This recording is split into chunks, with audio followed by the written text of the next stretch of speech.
Salam damai sejahtera, Bapak, Ibu, Saudara-saudari sekalian. Demi tanggung jawab akan apa yang akan saya sampaikan berikut ini, perkenalkan nama saya Bagio Pramudito Tejo Yuwono, usia 74 tahun, orang awam. Sudah lama berjuang mencapai karakter Kristus. Tinggal di Makassar. Nomor HP Japri saya adalah 0852 9898 1948. Pada tahun 2018, saya bermimpi mendengar suara laki-laki berwibawa dari langit yang intinya menyuruh saya melaksanakan perintah memberitakan Injil.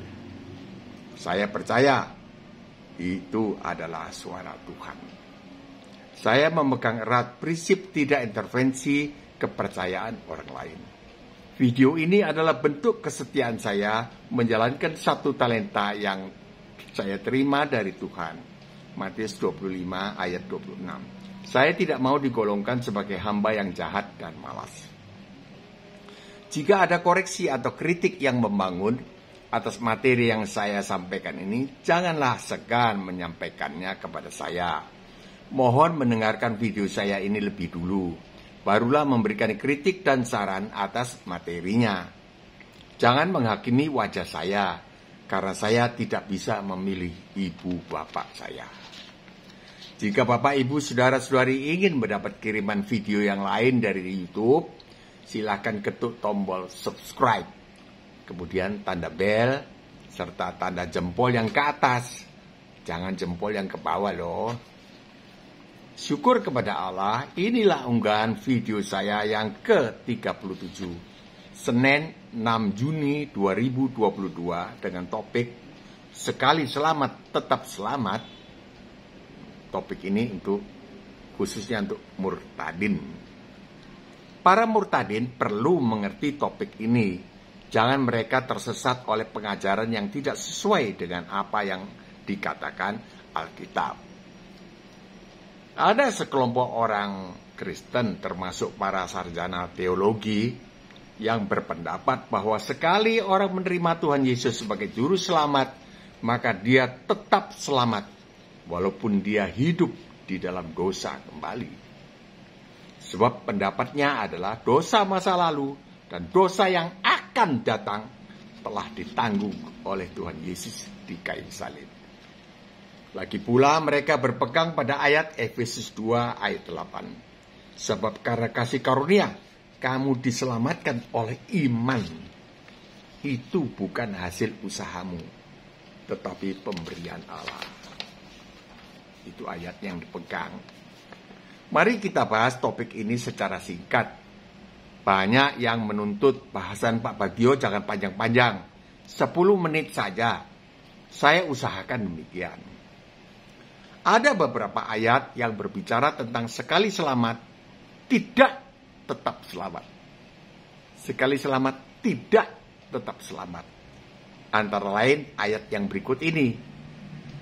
Matius 5, 17 dan 20. Para penonton silakan baca sendiri ayat ini di Alkitab.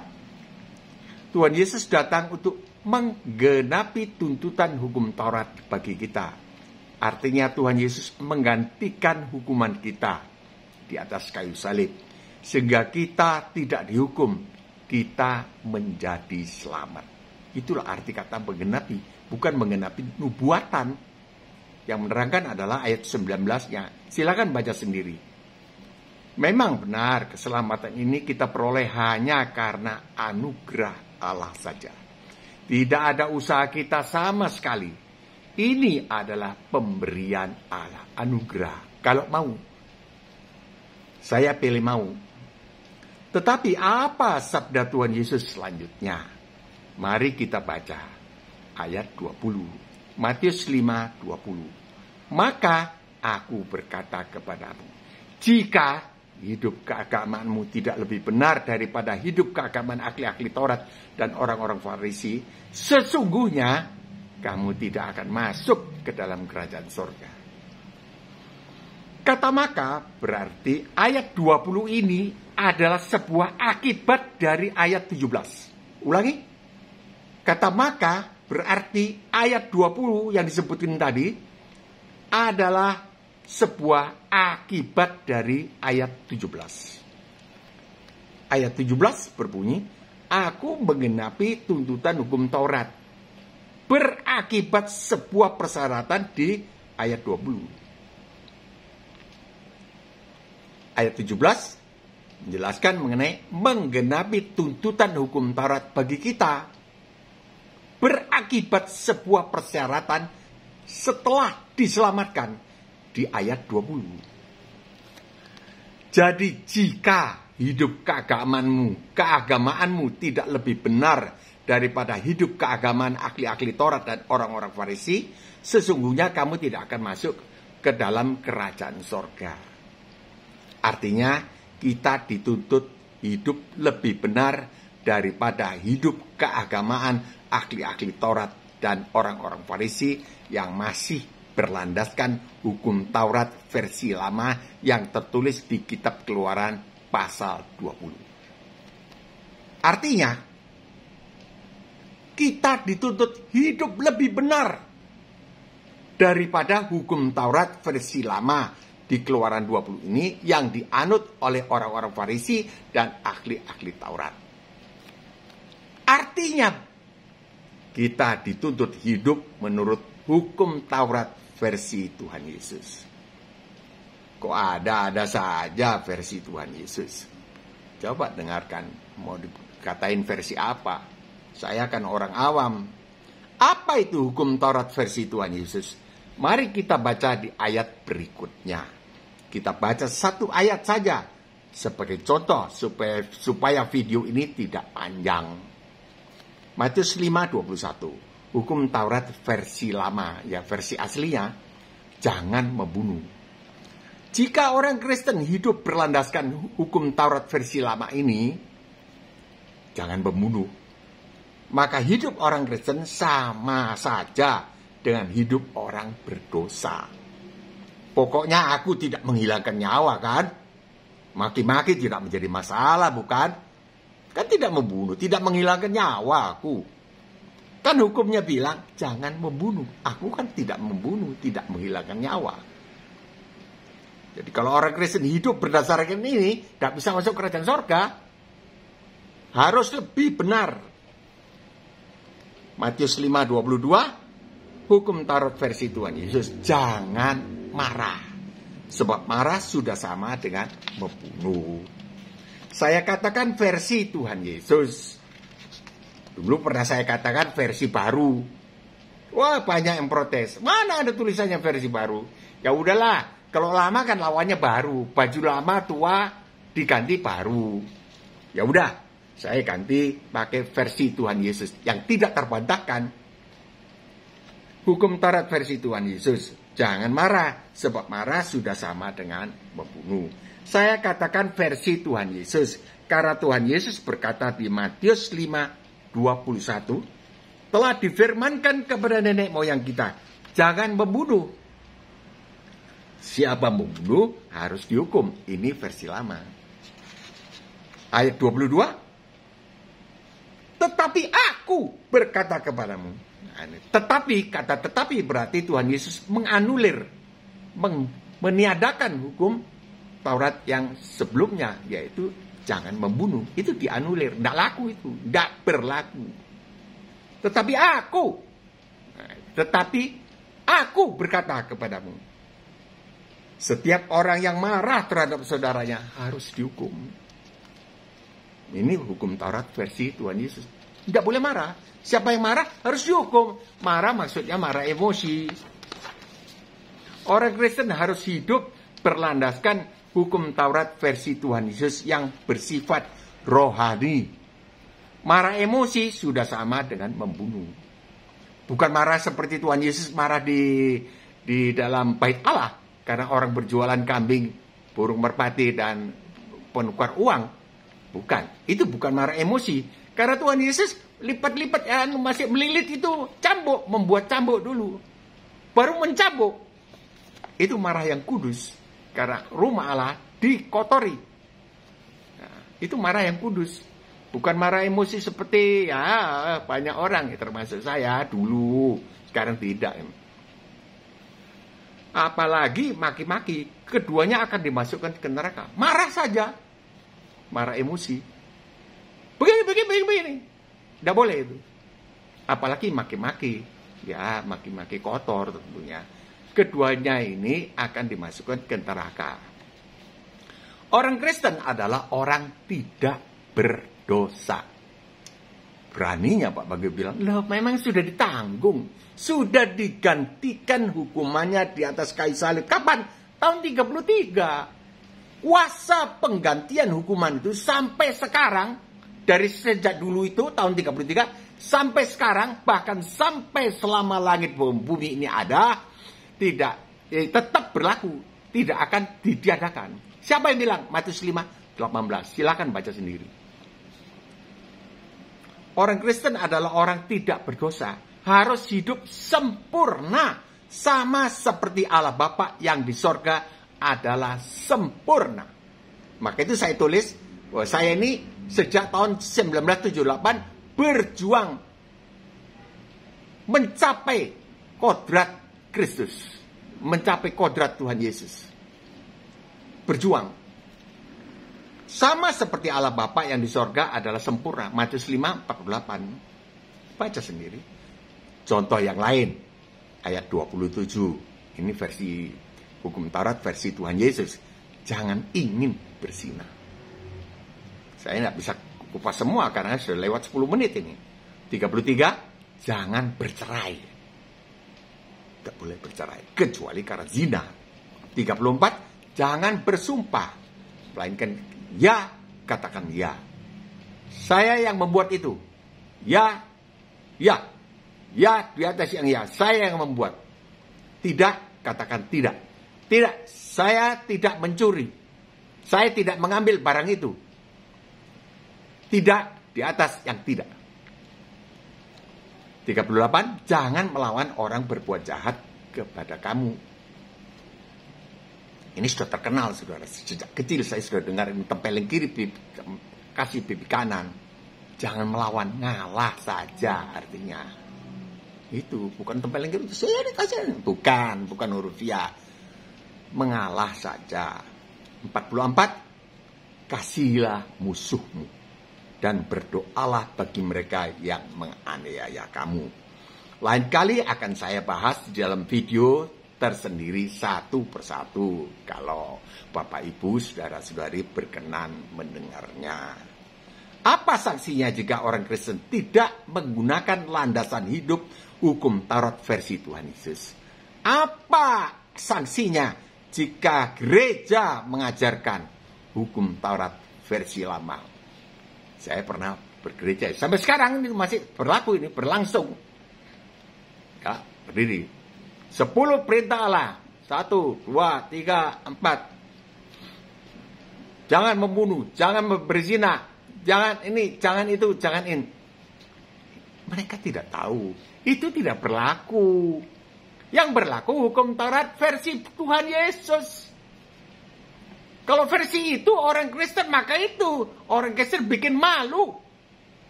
Termasuk saya. Seringkali saya keperucut, tak pecor. Saya cepat minta maaf. Menyesal saya. Kasar. Tidak boleh.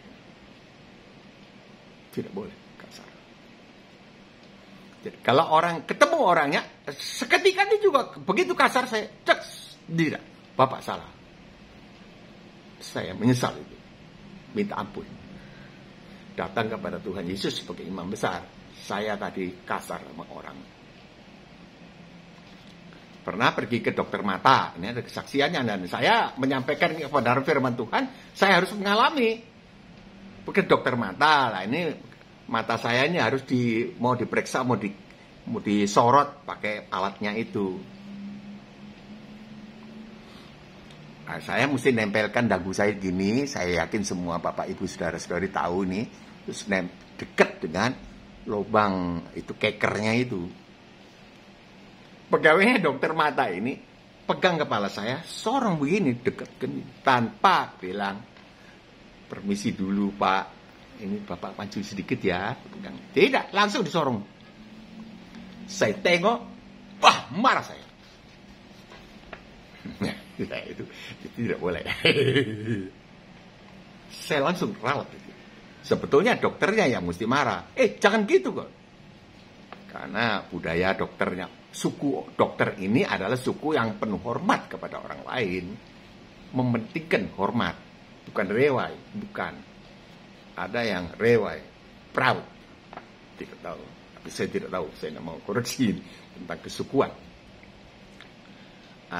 Kasihlah, berdoalah, kasihlah musuhmu dan berdoalah bagi mereka yang menganiaya kamu. Lain kali akan saya bahas di dalam video tersendiri. Apa sanksinya jika orang Kristen tidak menggunakan landasan hidup hukum Taurat versi Tuhan Yesus? Jawab Matius 5:20b. Sesungguhnya kamu tidak akan masuk ke dalam kerajaan surga. Tidak masuk surga sama dengan tidak selamat walaupun orang Kristen. Saya sendiri, saya melakukan ini.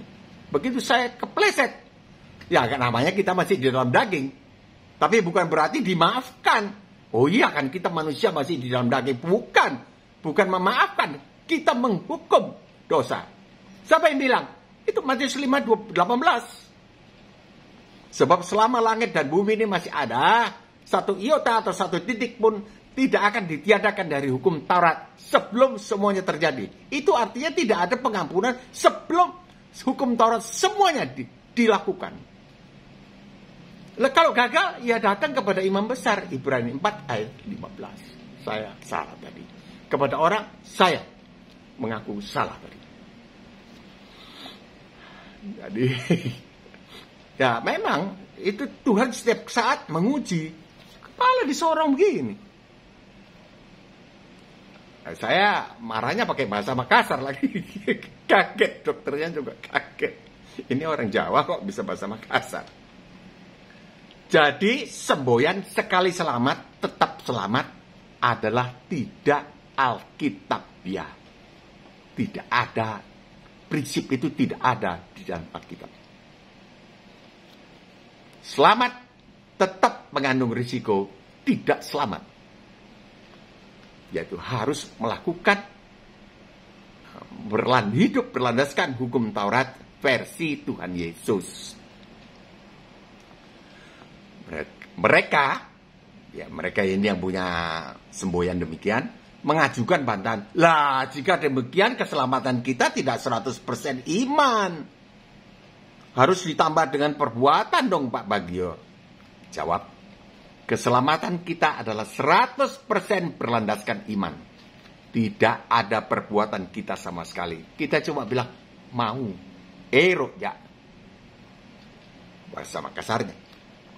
Setelah selamat, kita harus menunjukkan iman itu. Iman kita yang di dalam hati itu, kan orang nggak tahu juga. Kita harus menunjukkan dengan perbuatan, yaitu hidup berstandar sebagai orang yang sudah selamat. Karena saya tampar mulut saya, kemudian saya bilang, tidak, Bapak salah berkata itu. Tidak boleh, Bapak. 8 orang karyawan saya belajar Alkitab. Dia dari agama lain. Kok aneh ya Pak, bos kok minta maaf sama karyawan. Itu hasilnya. Setelah selamat, kita harus menunjukkan iman kita dengan perbuatan, yaitu hidup berstandar sebagai orang yang sudah selamat. Lah kalau kita hidup sebagai orang yang belum selamat, ya kita tidak memberitakan Injil dengan perbuatan kita. Lah kalau kepleset ya minta maaf. Itu salah, menyatakan itu salah. Lah kalau dilihat model saya, maka itu saya tulis jangan menghakimi wajah saya. Memang wajah saya memang ya singa lah. Singa, bukan kelinci. Garang. Dagingnya, tapi saya kan tidak bisa memilih ibu bapak saya. Ya rumah. Sering Cina Madura, atau gimana? Jadi orang yang sudah selamat itu harus menunjukkan imannya dengan hidup berstandar sebagai orang yang sudah selamat. yaitu berstandar hukum Taurat versi Tuhan Yesus. Yakobus 2 ayat 17, iman jika tidak disertai perbuatan adalah mati. Mati. Kesaksian kita mati. Saya walaupun begini, bukan tidak memberitakan Injil, ya dengan meralat itu kemudian orang tahu, oh begitu ya. Oh begitu orang Kristen ya. Begitu Injil itu. Masing-masing orang ada anunya, dipakai Tuhan untuk itu. Saya ada bilang itu. Mereka membantah lagi. Lah iya sama saja Pak Bagio. Keselamatan kita harus ditambah perbuatan baik. Sebab kalau kita tidak melakukan perbuatan itu, kan tidak masuk surga. Kita tidak selamat toh. Jawab, memang benar. Anda telah mengatakannya. Keselamatan harus ditambah perbuatan baik yang berdasarkan apa kehendak Allah. Apa kehendak Tuhan. Harus. Bahkan ada ayatnya Filipi 2:12. Kerjakanlah keselamatanmu dengan takut dan gentar. Kerjakanlah keselamatan. Ya ini mengerjakan dengan sikap karakter perbuatan yang sesuai dengan apa yang dituntut oleh hukum Taurat versi Tuhan Yesus. Kita harus menunjukkan iman kita dengan hidup berlandaskan hukum Taurat versi Tuhan Yesus. Tuhan Yesus sendiri yang bersabda di Matius 5:20, jika hidup keagamaanmu tidak lebih benar daripada hidup keagamaan ahli Taurat dan orang Farisi yang berdasarkan hukum Taurat versi lama itu, jangan membunuh, jangan berzina, sesungguhnya kamu tidak akan masuk ke dalam kerajaan surga. Jadi semboyan atau pendapat sekali selamat tetap selamat itu tidak benar atau salah, tidak ada ayat yang mendukung. Sekian renungan kita, Tuhan Yesus memberkati.